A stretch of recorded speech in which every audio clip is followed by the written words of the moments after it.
Hello, you're welcome to lesson 7. Here we'll be talking about constructor properties and encapsulation. In this class, we are going to write a professional C# class, not beginner style, not shortcut style. This is the level company expects you to write at. I'll create a C# class here. So I will name this student class. So I'm going to open the student class so you can see here is the student class. First rule of professional C#: never expose your internal data directly. That is why these fields are going to be private.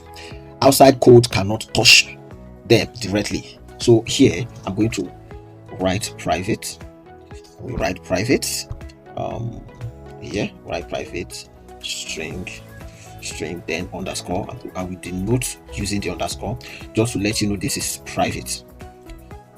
So say private int underscore age. Then the next property is private double underscore score. So you can see they are all private. Now these are properties. Now think of properties as controlled doors to private data. Now the outside world can read but not damage the object. Now let's see, what does it mean by damaging the object? By gaining access and trying to manipulate or do one or two things to the object. We have public string, then we have name. So within this name we are going to have get method, which is going to return the name field. So this is going to return the name field. So get name. Then the next one we are going to say public int, then age. So public int age, then we'll say get, then return age. So return age. So the next one public, then we have double score. Then we say get. Then within this we have return, then score.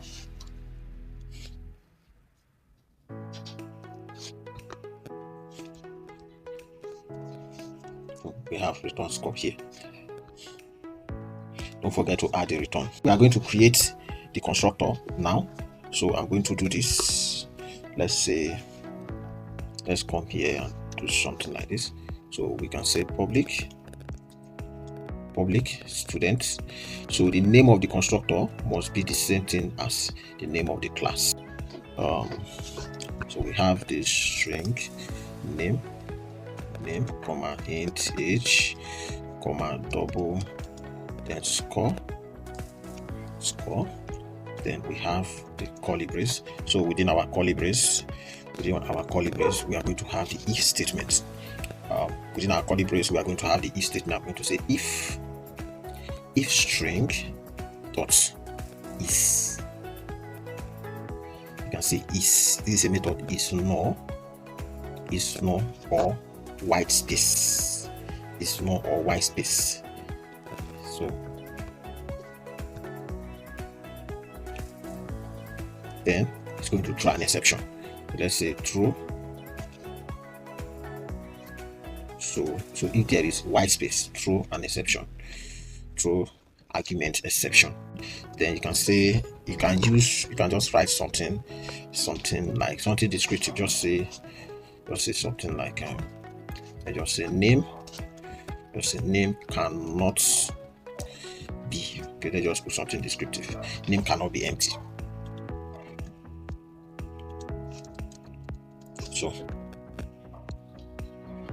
name cannot be empty.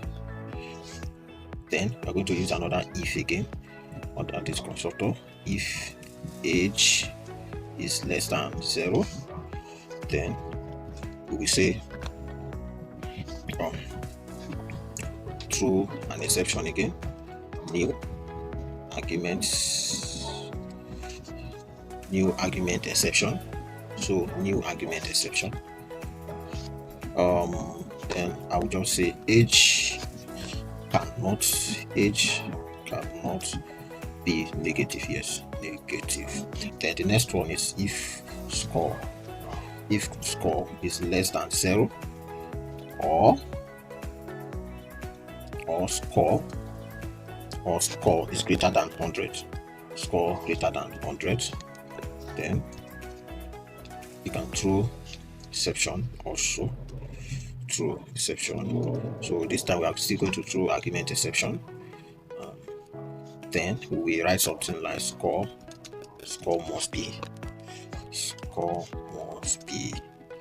between.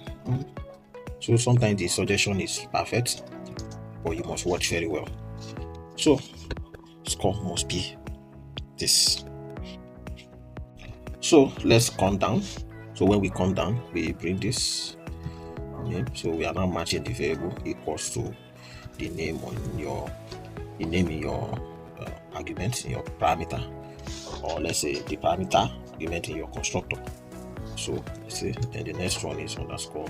So the suggestion is correct because it knows what the constructor is. So it's correct suggestion. So the next thing we do here is to create a method. First rule of professional C#: never expose your internal data directly. That is why these fields here, are private. Now outside code cannot touch them directly. You understand me? So this is why they are empty. Now these are properties. Think of properties as control. Now the outside world can read but cannot damage the object. So your data are secure, which is that's the reason why you are putting this property here. So this property enables you to to tell your user that they can view the data, but they cannot affect the data directly from the class they are declared private. Now this allows reading the name safely. You can see the name, you can read it safely. Your users can read the name safely. You understand me? So then from here, this is a constructor. It runs automatically the moment we say, or the moment we use the word new student. That is, if we are creating an object of that class. Once we create an object of the class, you remember our last section or our last lesson, we used the new keyword and create object of that class. It run automatically. Now basically from here, constructor exists to make sure objects never start life in an invalid state. They don't start life in an invalid state. Now basically within our constructor, validation belongs inside the class. This is encapsulation in action. Don't forget. So instead of just writing it, not putting throw and all this keyword, you are putting this throw keyword to save you a lot of stress. Throwing this exception early saves you hours of debugging later in the future, instead of waiting for future errors and the rest like that. So you don't need to wait for that. Just try to put them early. You understand me? So if validation passes, we safely assign value. Once this validation passes, so we safely assign this value. So at this point, the object is guaranteed to be valid, which is, once the program gets to this point, it means the object is guaranteed to be valid. When we get to this point here, we have public, then bool has passed. Okay, let's see, has passed. Then we're going to do this. Then let's say we return this. This is how large systems stay maintainable. I'm going to put another method here again. So sorry, I'm writing a lot of methods just to make sure you understand the program. So public void. So let's say increase score. Sorry. So increase score. Then I'm going to have the parameter to be double data type. Then I'll say amount.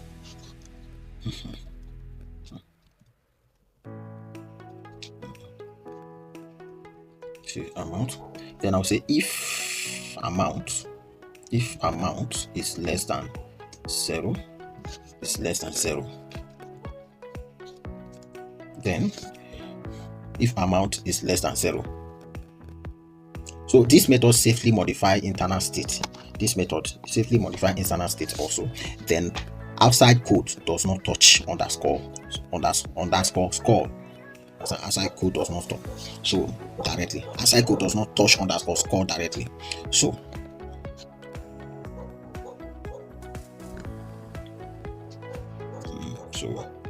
yes, I think this exception is correct. Let me do this. So say increase amount must be, increase amount cannot be what's negative. So this is correct. Then I will also come here.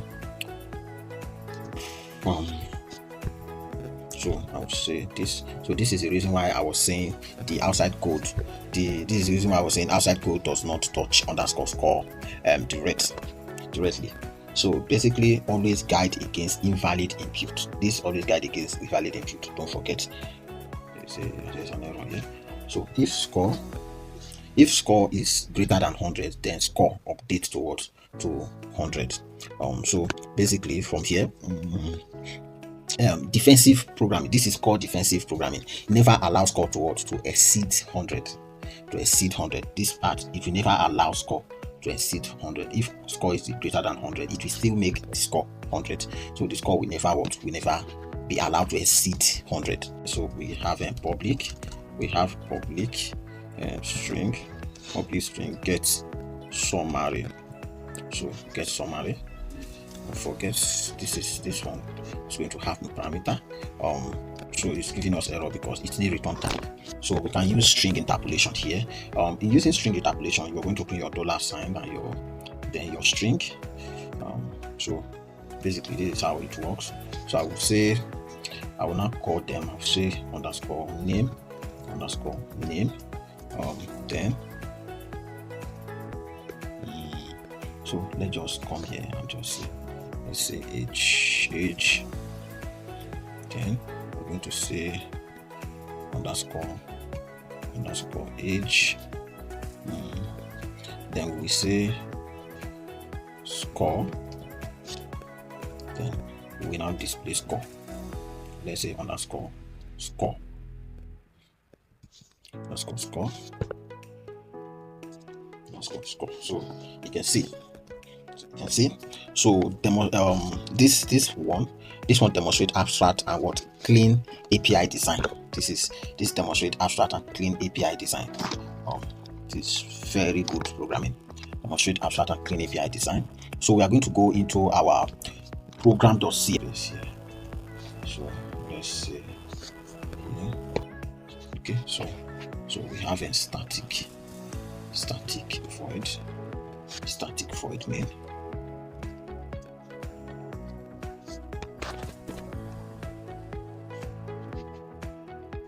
So let me put as public static void main. Okay, so this is where all our program we execute from. This is the execution point. That's the execution point. So from here we are going to create an object of that class. Don't forget, we're going to create an object of that class. We'll say student,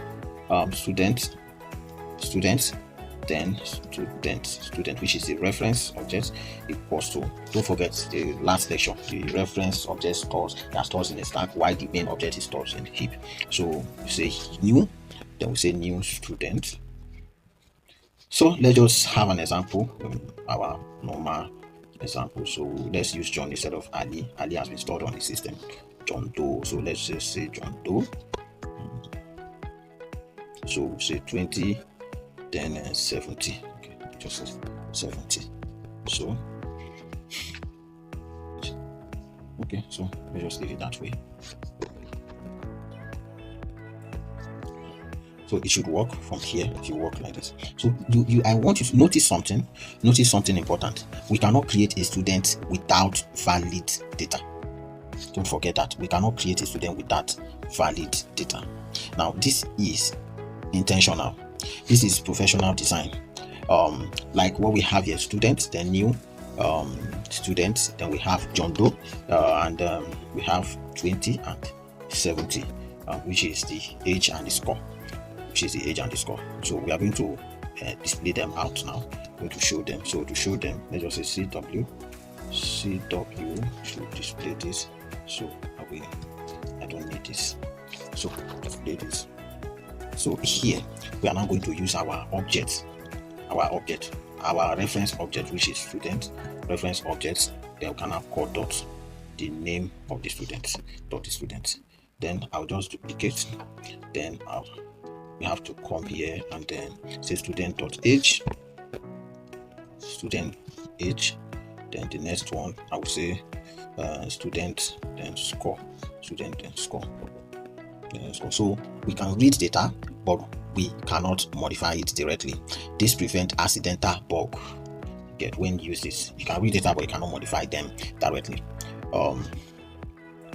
So the next one, we can come here and say something like, let's just say student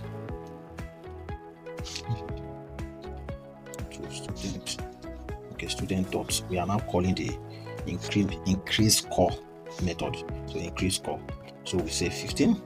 Then we come here and say, let's just say console, let's say console dot write line. Then so let's put so let's just say, let's come here and say after score, let's just say after score increase, so that you see the difference between the previous score and the new score. You see the previous score and the new score. So we can now say W this, sorry, we always remove this. Then we can now say student dot score. So student dot score, student dot score. So you can see this. Now to change score, we must use the method which is increase score. Then this ensure rules are enforced. When you use this, it ensures that rules are enforced. So then sorry, okay, so let's come here and say, we'll say console dot write line, console dot write line. I want to do something here. So we have something like this. So here we say student dot has passed. Then we are using ternary operator here. So remember, ternary operator is a short form of if statement. So then we'll say status. So we'll say passed. Say passed. Then we'll say status again. Status. So you can say failed. So the student failed. So this is kind of business logic. Business logic stays inside the object. Program.cs remains clean and readable. Don't forget. All these business logic, they are inside this student class. So they are inside there. Then let's come here. So I can just come here and then so you can call this one bonus method though, but inside this so I will say console dot write line. So console dot write line, then I have something like this. So I can say student dot get summary. So get summary method. So basically this is how senior developers write code. Object protect themselves, logic lives where it belongs. Now basically outside code stays simple. You understand me? So this is how it works. So you can go through the code, understand the code, and then have fun with the code. So let's run the code and see what is going on. So I'm going to run the code here. I will say this, run, test your code, sure you will test. So .NET run.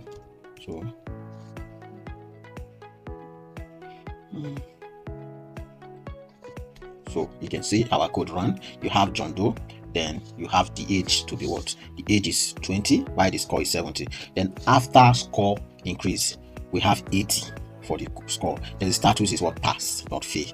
If it was what? If it was less than this, it will be what? Be fail. So John Doe, age 20, score is what?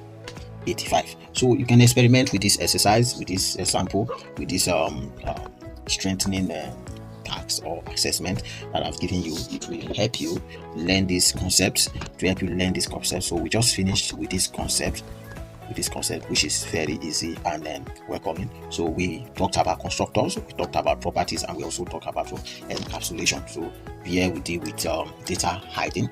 Thank you for watching. Share, like, comment, and then if there is any question or you want further discussion, kindly reach out to me with in the comment section. Then we can interact. Thank you. Stay blessed, and stay tuned for the next lesson.